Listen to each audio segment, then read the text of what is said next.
The previous tenant warned me, don't answer the walls. I should have listened, but curiosity got the better of me, and now I'm trapped in a nightmare of my own making. It started innocently enough, a faint whisper in the night, barely audible over the hum of the refrigerator. I dismissed it as the house settling, old pipes groaning in the darkness. But then it happened again and again, each time growing louder, more insistent. Last night, a sob echoed through the pipes, raw and desperate. Before I could stop myself, I whispered, "Hello?" The house answered. At first, it was just a soft murmur, like wind rustling through leaves. But soon, the voices grew stronger, slithering through vents and seeping from cracks in the plaster. They mimicked the voices of my loved ones with chilling accuracy. "Help me," begged my mother's voice, filled with anguish and fear. But that was impossible. Mom died last year, her ashes scattered in the garden she loved so much. I tried to rationalize it, to convince myself it was all in my head.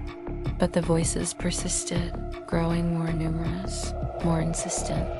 They called out to me by name, pleading for help, for release. This morning, I woke to find the wallpaper in my bedroom peeling away from the wall. Beneath it, etched into the plaster in spidery handwriting, were the words, "We're almost through." My heart raced as I frantically tried to smooth the paper back into place to hide the terrifying message, but it was no use.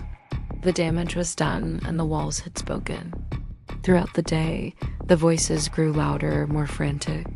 They whispered secrets, revealed hidden truths, and made promises too terrible to contemplate. I covered my ears, turned up the television, anything to drown them out. But they persisted, relentless in their assault on my sanity. As night fell, the house seemed to come alive. Shadows danced on the walls, taking on grotesque shapes that vanished when I tried to focus on them. The air grew thick and oppressive, heavy with the weight of unseen presences.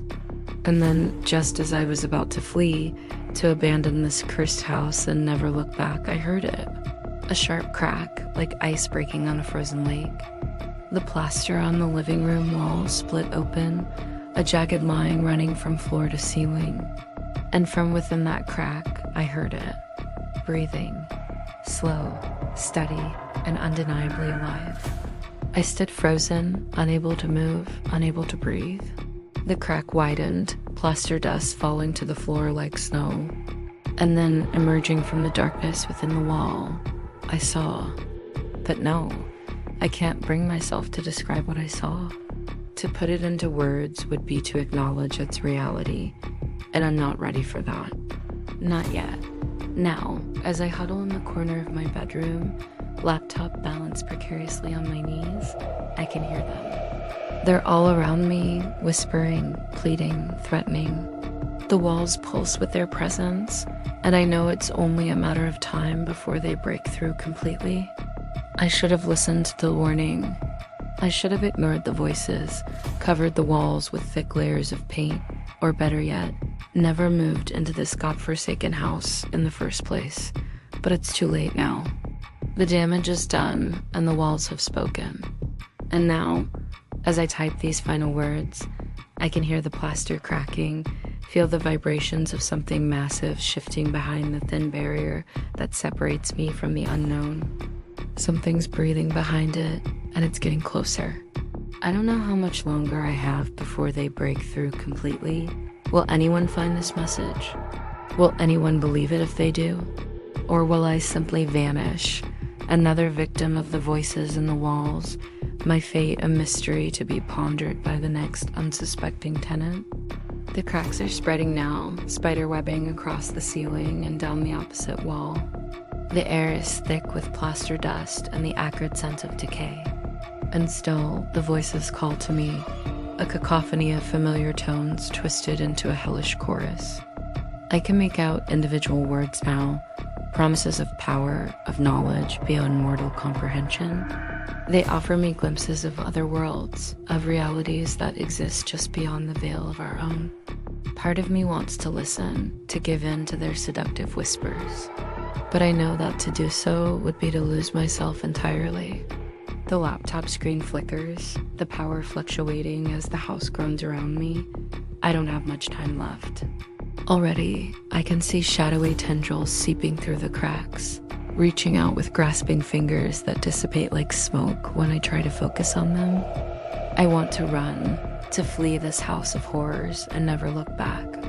But my legs won't move, my body frozen in place by a terror so profound it's paralyzed me completely. All I can do is watch and wait as the walls continue to crumble around me. The voices are changing now, growing deeper, more guttural. They no longer sound like my loved ones, but like something ancient and terrible, awakened from a long slumber. The very foundations of the house shake with their power, and I know that when they finally break through, it won't just be me they come for. To anyone who finds this, please, I beg you, don't ignore the warnings. Don't dismiss the whispers in the night or the strange sounds that echo through empty rooms. And whatever you do, don't answer the walls. Because once you do, once you acknowledge their presence and give them a foothold in our world, there's no going back. They will consume you, body and soul, leaving nothing behind but an empty shell and a cautionary tale for the next poor soul who stumbles into their trap. The cracks have reached my feet now, the floor buckling and heaving beneath me. I can feel the vibrations of something massive moving just below the surface, straining against the last barriers that hold it at bay.